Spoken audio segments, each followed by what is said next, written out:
Two rookie cops cost their town $325,000. That's a hell of a number right there. Welcome to Audit the Audit, where we sort out the who and what and the right and wrong of police interactions. This episode covers alcohol possession, obstruction, and excessive force, and is brought to us by 6 ABC Philadelphia's channel. Be sure to check out the description below and give them the credit that they deserve. On May 25th, 2018, 20-year-old Philadelphia resident Emily Weinman was sitting with a friend on a beach in Wildwood, New Jersey, when she was approached by Officer Thomas Cannon and Officer Robert Jordan of the Wildwood Police Department. Both officers were Class 2 Special Law Enforcement officers, which, as the Wildwood PD's website explains, are temporary officers brought on to assist with the tourist population. Wait, what? Facebook stock dropped 25% in 10 minutes yesterday? No shot. During the summer months, with most special law enforcement officers being college students earning credits towards their degree through the program. After approaching Ms. Weinman, Officer Cannon and Officer Jordan began to question her about some unopened bottles of alcoholic twisted teas that were sitting beside a cooler near where Ms. Weinman and her friend were sitting. They're your parents? My aunt. Oh, your aunt's? Where's your aunt at? On her way. She left and she's coming back. Left, she's coming back? Cool. Do me a favor. Take a deep breath and blow into that, alright?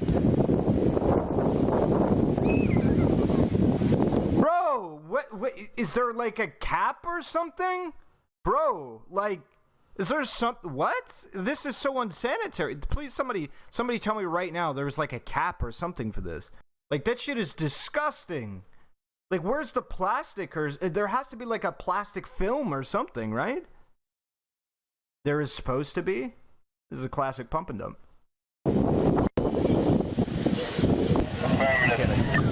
Alright, do me a favor. Try one more time. Deep breath. Don't go so far in. Is there a staring problem? Mind your business. Like, 163, we're 10-8. Alright, where's your aunt at? You have her phone number? Wait. How old are you? Is this really what we've been doing? Is this a thing? They just walk over to the, like, people that look like kids near alcohol and they breathalyze them? Is this the thing that we're doing? Okay. Yeah, weird way to ask for the number. Hey, listen, that's not my first thought for how to get somebody's number, but listen, it seems to work pretty well. It works. I know that didn't come out positive. I didn't take a drink of anything, so. Alright, yo guys, even if it's your aunt, she is of age. Is she of age? Yeah, how old is she? Like 40? No, it's Did he just ask if their aunt was of age? I guess it's Actually, is it even theoretically possible for... yeah, it is theoretically possible for them to not be of age. This is moving. Alright, go grab her real quick. We're going to have them pour that all out.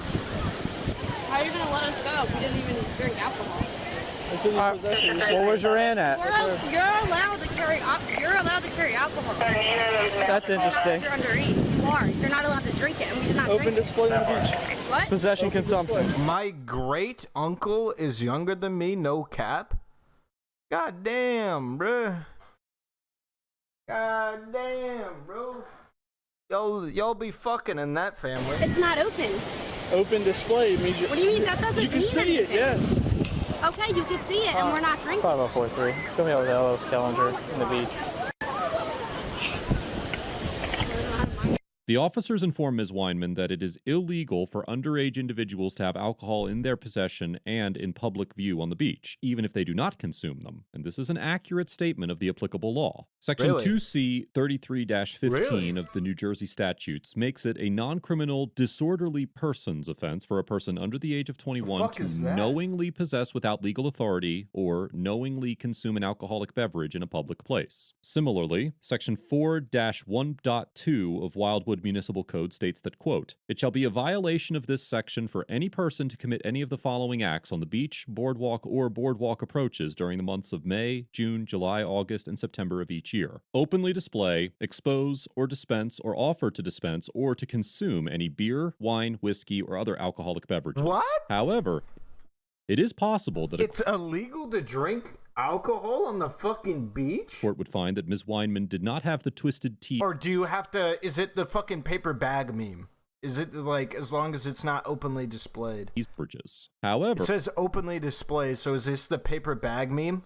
it is possible that a court would find that Ms. Weinman did not have the twisted teas in her possession, as they allegedly belonged to her aunt and were simply nearby the location where she was sitting. In general, an individual can be charged with a possession-based offense if they have actual or quote-unquote constructive possession of an object. As the Supreme Court of New Jersey explained in the 2006 case of State v. Morrison, quote, a person has actual possession of an object when he has physical or manual control of it. Alternatively, a person has constructive possession of an object when, although he lacks physical or manual control, the circumstances permit a reasonable inference that he has knowledge of its presence and intends and has the capacity to exercise physical control or dominion over it during a span of time. If the twisted teas did belong to Miss Weinman's aunt, and Ms. Weinman had not carried them or otherwise exerted physical control over them and did not I intend think that's a to no do shot, so, Bucko. Ms. Weinman would have a strong argument that she did not possess any alcoholic beverages. However, the court would likely agree that the officers at least had the reasonable suspicion necessary to detain Ms. Weinman, both to investigate whether she was underage and in possession of alcohol, and because the beverages were 100% openly Lee Karma. displayed It's in violation 100% of some the home local monitor ordinance. shit.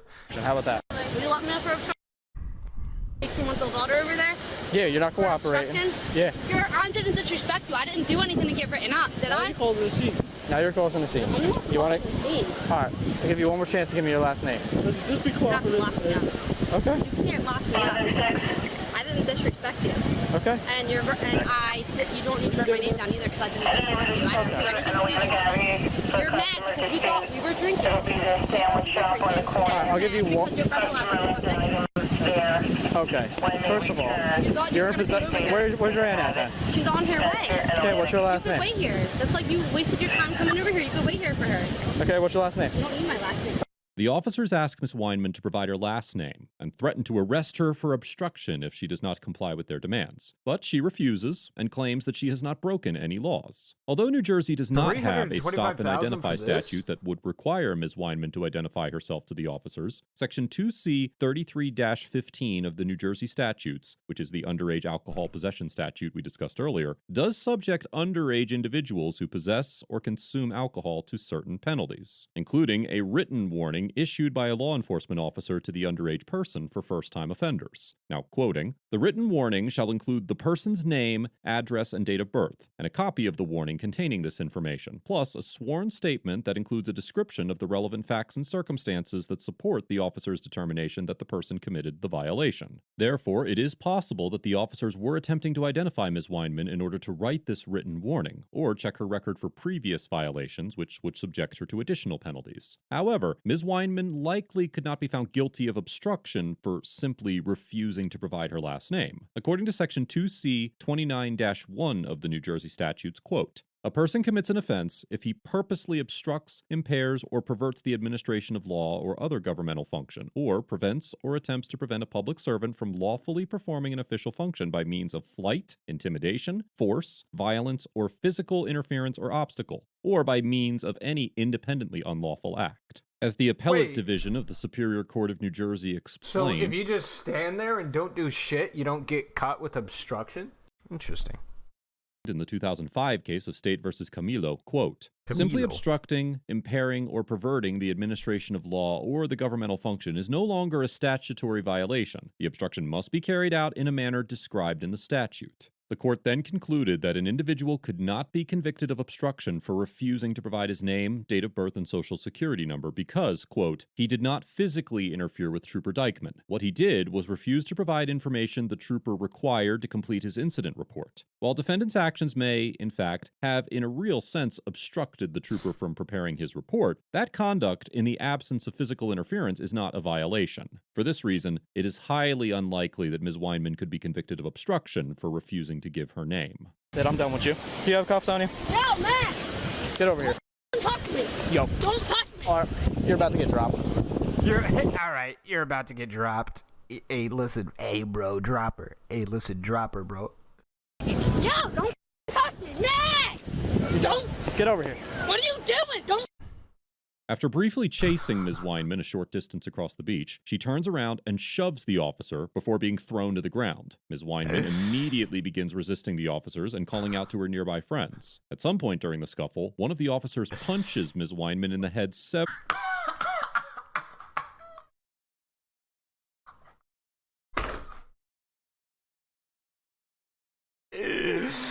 Dude.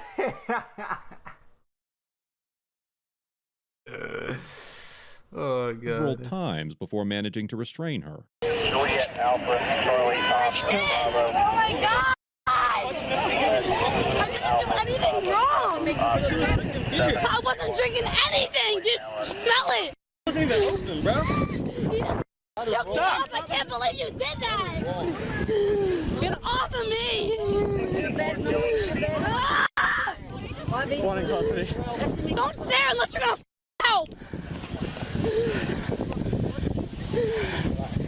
It skipped over the good part? I mean, I'm assuming it's for monetization purposes. They don't show them physically assaulting somebody. It's weird that you call that the good part. You fight piece of trash! Ew! Oh yeah, now we got these young cops who don't know how to treat people. Coming to talk to captain as if he will get too. Good, I hope you do. Yeah, will! Dirtball! No! Who are you?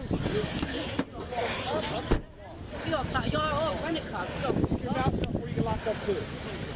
Alright? Don't be stupid. What? No, tell me why you put it on the ground. Bro, she didn't even open the can. Listen to me. Nothing was open. No, now's not the time to argue this, okay? Number one, you got a baby in your hand. Okay? So you take my baby. You got a baby in the worry about her, not your girlfriend. You can get that straightened out later. Ms. Weinman's boyfriend criticizes the officers for their decision to punch Ms. Weinman during the confrontation. It is undisputed that officers are entitled to use reasonable force to execute an arrest or detention. As the Supreme Court explained, Dude, I want to look at the videos so bad, dude. I want to see this chick on the ground as this guy comes in. He's like, dude, I'm going to drop her, bro. He's like, drop her, bro. I'm like, what? What are you doing? Like, why? Just it's like, what? Dude. 1989 case of Graham versus Connor, quote, "Our Fourth Amendment jurisprudence has long recognized that the right to make an arrest or investigatory stop necessarily carries with it the right to use some degree of physical coercion." Dude, I want to look at this. What the fuck?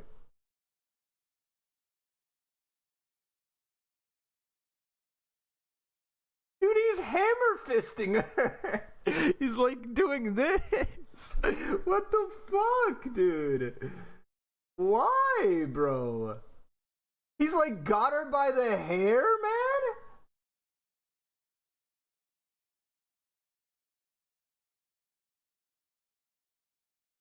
He's like putting her face into the sand, like trying to drown her with sand. That's so weird. I'm sorry. Or threat thereof to affect it. According to the National Institute of Justice, most law enforcement agencies have policies that recognize I can't link that. There better not be a link in my chat. And, quote, describe an escalating series of actions an officer may take to resolve a situation. This continuum generally has many levels, and officers are instructed to respond with a level of force appropriate to the situation at hand, acknowledging that the officer may move from one part of the continuum to another. The link is in the description of this, all right? I'm going to link the video because I should be linking the video anyway, because Audit the Audit is an absolute chad. So support the channel anyway, and plus, the link's in that description anyway. The homie's like boxing her, bro. In a matter of seconds. In some situations, a closed fist punch is considered an appropriate method of control or restraint and a constitutional use of force. A closed fist punch is a type of quote-unquote empty hand control, where officers use bodily force alone to restrain a citizen, and is a mid-level escalation in a typical use of force continuum. Kicks and punches are known as quote-unquote hard techniques, and are considered a step above the soft, empty hand techniques, such as grabs, holds, and joint locks on the use of force continuum. It is difficult to predict whether a court would conclude that punching Ms. Weinman was an excessive use of force, or if it was constitutionally valid, as the legal analysis is highly circumstantial. individual. For instance, in the 2009 case of Husbands versus City of New York, the Second Circuit held that, as a matter of law, a single punch to the torso of an individual who was resisting being put in handcuffs did not rise to the level of excessive force. But in the 2013 case of Martinez versus Snyder, the District Court of Delaware held that a reasonable jury could conclude that punching an individual in the face hard enough to fracture her orbital bone was excessive and not reasonable under the circumstances. The court explained that while the suspect What? The dude let it loose, bro. did resist He arrest, let it quote, loose. "It is unclear whether it was necessary for Williams to punch her in the face in order to effect arrest. A jury could find that plaintiff, a female of small size, did not appear to be intoxicated, possessed no weapons, was held down on the ground by both defendants, had only one hand free, and did not seem to be trying to seriously injure defendants. Because whether a punch constitutes excessive force substantially depends on a jury or judge's discretion and interpretation of the facts, it is possible that the decision could go either way." How old is she? These two dudes just punched her in her face, though. Yeah, well, she tried kicking us, so that's it. She didn't kick him. Yeah, she did. Everybody just recorded it. I go to... Yeah, it's fine. I go to stop her for LO, for underage drinking. She said she's 20. She had twisted tees. She wouldn't give me her last name. So I said, hey, if you're not going to give me your information, you're going to be locked up. She tried walking away from me. When she tried walking away from me, I tried grabbing her. She tried kicking at us, so we slammed her on the ground. She kicked him. And then I hit her a couple times, and then I put her in cuffs, locked her up. Ms. Weinman was placed under I mean, to the guy's credit, that is an accurate summation of the situation for the most part, except for the like weird trying to like stuff her face into sand. That's a pretty accurate summation of what happened, more or less, honestly. Except for the kicking. I don't know about the kicking. To be honest, I didn't. The kicking wasn't in frame of the footage, so we'd have to see another perspective to make a claim to that. arrest and transported to the Wildwood police station. She was charged with disorderly conduct, resisting arrest, and obstruction, all of which are disorderly persons offenses and not crimes. A bystander on the beach had filmed part of the confrontation and shared the video on social media, leading to an international outcry about the officer's conduct. After the footage went viral, Ms. Weinman was charged with several criminal offenses, including 2 counts of aggravated assault, throwing bodily fluids in the 3rd degree, resisting arrest in the 3rd degree, and hindering apprehension in the 4th degree. However, Ms. Weinman eventually pled guilty to a single charge of disorderly conduct, which is a petty disorderly persons offense. The Cape May County Prosecutor's Office conducted an investigation into whether Officers Cannon and Jordan used excessive force when arresting Ms. Weinman, and determined that there was insufficient evidence to warrant criminal charges. However, on October 14, 2019, Ms. Weinman filed a federal lawsuit against the officers and the city of Wildwood, and in November of 2020, the city agreed to pay a $325,000 settlement. Woo! Overall, the Wildwood Special Law Enforcement Get like fucking rich overnight. Talk about a come up. You did the old discourse, the Wicked Supreme and Heme discourse. You want to stop being homeless, you just get in a bad run-in with the cops and survive, and then you got yourself a nice little officers get an F. Because although the officers likely had obviously. reasonable suspicion to investigate Ms. Weinman, they baselessly threatened to arrest her for obstruction. The shit failed was to 5 employ years any later, measure of right? Hey, listen, de-escalation, and if used I a told you right now that you have to take a couple hammer fists to the side of your fucking head, then 5 years later down the line you get $300,000, what would your response be? Let's be honest, boys, okay? Let's be honest. Hey, listen, dude, I'll take some elbows, some knees in there, bro. I'll take a fucking broken nose, homie, dude. Hell yeah. disproportionate degree of force to subdue Ms. Weinman. The Wildwood Special Officers were well within their authority to approach Ms. Weinman and detain her under the suspicion that she was openly displaying alcohol on the beach. However, Obviously, there's a joke where somebody gets like, actually on me and starts going full, well, she didn't know at the time. Yeah, everybody fucking knows, all right?